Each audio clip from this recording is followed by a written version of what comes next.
An investigation continues in Athol tonight after a woman's body was discovered this morning.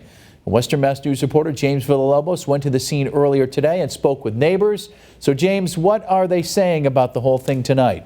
Yeah, well, Chris, as you can imagine, they are very concerned and have a lot of questions. What we do know is that the circumstances surrounding this woman's death are being called criminal in nature by investigators. A quiet neighborhood in Athol became the center of attention early Monday morning after a woman's body was found near the town's wastewater treatment plant. Joe Harris lives on the property right next to where the investigation was centered. He said he left for work just before 6:30 Monday morning and saw nothing. But that changed about 2 hours later when he tried going back home after forgetting his ID. Next thing I know, the whole entire area was roped off. And there was probably about 10 cars lined up down the street. He tells Western Mass News that he was clueless as to what was going on. I started getting text messages from friends of mine saying, "Are you okay?"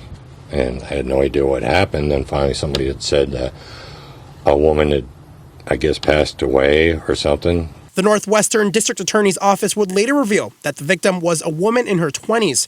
Harris saying he's confused how something like this could happen so close to his home. This neighborhood is a great neighborhood. Everybody gets along great. And you know the vehicles that come in and out of here because it's mostly everybody that works here, either coming from work or going to work.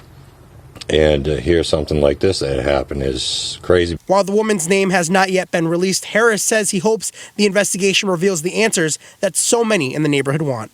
Hopefully something like this gets resolved and something like this never happens again. It's bad enough to hear it on the news, but it's even worse to hear it in your neighborhood.